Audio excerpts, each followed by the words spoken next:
Hi, guys. Welcome.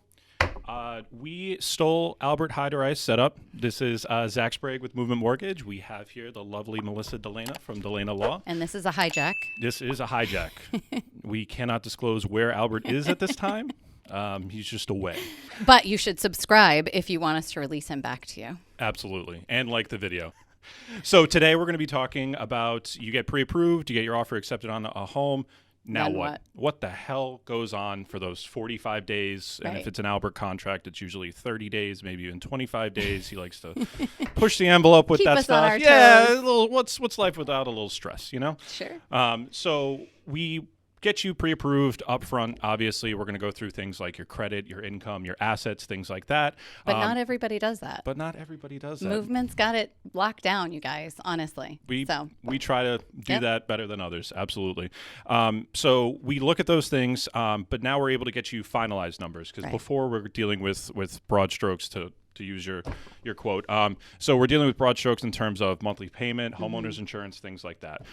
So we get the application rolling. We're going to request the title through you. We're going to request that they look at a couple different homeowners insurance options. And we're going to talk about locking in the interest rate, whether they want to play the market for a couple days or if they do want to lock in what the rate and the overall monthly payment looks like. Yeah. So then on our end of things, the underwriter's going to be reviewing the file. We're going to get things like updated pay stubs, bank statements, basic things like that. And we're going to be reviewing the overall loan, and we're going to be conditioning out for some documents.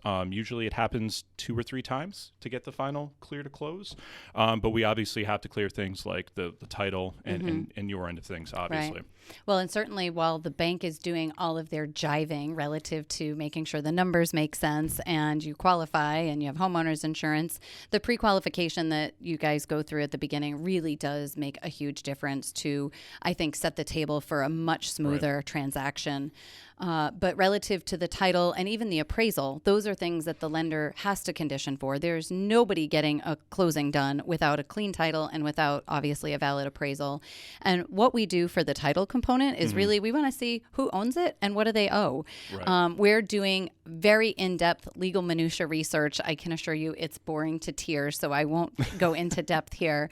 But we are really working closely with the lender and with the realtors to make sure that all aspects of the transaction are prepared and ready to be completed.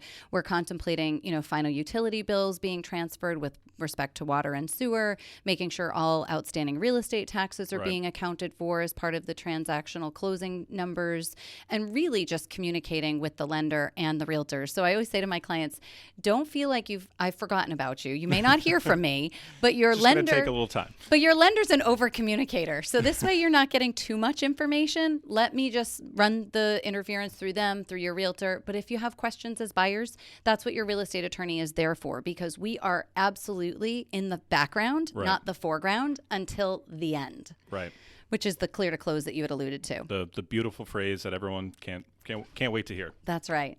So once we have the clear to close, that essentially means that we're ready to schedule, that we'll know that a closing package is forthcoming. We can coordinate for final walkthroughs to be completed that the agents would orchestrate with the clients. And then they show up to the table and we just sign a lot of papers. I do my best to explain it in a, I think, user-friendly way so that it's not overwhelming. As someone who has purchased a home and used Delana, she even with me went through all of it and did a very fantastic job of doing so. And it's always hard when I know that you're in the industry, because I feel like, well, you must know what I'm saying, but your spouse may not. So I always say it's for their benefit. Stop me if you don't want to hear it. And not one person has ever stopped me. Like, they don't want to hear it because you probably picked up something. Maybe not you, 100%. but your wife. No, absolutely. We definitely learned some of the smaller aspects of it. Good. And I know she would really appreciate you doing that for her. Good. Yeah. Well, we love teaching, and it's just something I'm passionate about, so it's what we do at the closing. But that's really how the transaction gets finalized. You have to make sure you as a homeowner are communicating with your lender, with your realtor, and with your attorney. But your lender's really the man with the money makes the rules, so you better make sure you do what he says. Just get the pay stubs, all that stuff into us quick. As For quick sure. as you can. Honestly, that's really what makes the difference in having a smooth transaction is how quickly and responsive I found that the clients can be to the lender demands, if you will, much like Albert's ransom, because that really does make a difference. Yeah, 100%.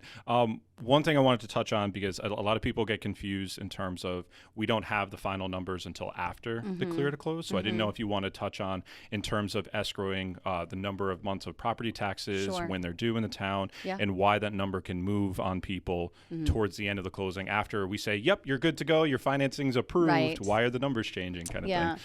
So there's a nasty little law that happened back in 2015 that now requires lenders to give consumers information in advance of the closing by at least 3 days. So most lenders have started doing that disclosing during underwriting just to ensure compliance, which is great. The difficulty is we may not have all of the final numbers. We may not have information for real estate taxes. Right. We may not have all the information for fuel adjustments or sewer bills. So some information is bound to change in that gap, which is pretty close to the time the loan is cleared and when consumers saw the last closing disclosure until we get to the final. And at the beginning, back in 2015, 2016, I think people found it very disheartening because they weren't used to numbers changing, seeing one version, then another version, then a third and final version. But now it seems like everybody's just adjusted, that you really don't even look at the first set of numbers because they're guidelines. And as long as your interest rate's not changing, as long as the fees that the lender structures and the attorney's costs aren't changing, the other things are going to backfill because those are truly pass-through costs. Like you mentioned, escrows. Escrows are things that is your money. It's just earmarked to pay something that you're otherwise responsible to do, like a real estate tax or a fire district tax or a homeowner's insurance premium or MIP, that kind of thing. So, we could talk about this for hours, but I think that generally speaking, the final version that you're getting from the attorney is the final version. It shouldn't be unreconcilable to the version they saw from you originally. So, if you're seeing something that's vastly different, that is absolutely the time to pump the brakes and just ask the question, why is this so different? Because we'll it can't be. Yeah, we'll go through it with you. On that, I typically like to disclose worst case scenario. So I'll do 6 months worth of property taxes and a higher homeowner's insurance. And I think it's going to be just because it's a much easier conversation to have with people of, hey, it's $1,000 less versus it's $1,000 more. Nobody's people tend mad. to get upset when you have that kind of. Nobody's mad when they're getting money back or it's not as much as they thought. So that's a smart way to do it for sure. Disclose the worst, hope for the best. Absolutely. I think that's it. I hope that this has been helpful to give you kind of an overview of what we're doing, the little book nerds behind our computers while you're just waiting for your new home, hopefully packing. That clear to close, Yeah. Don't forget to subscribe. Smash the subscribe button. If you don't, you'll never see Albert again. You'll have to deal with the two of us just doing podcast videos, shorts, all of it, over and over and over again. But thank you so much for joining, and we'll see you guys soon. Thank you for listening. Yeah. Will. Yeah, was it? Subscribe here. Watch the latest videos over here.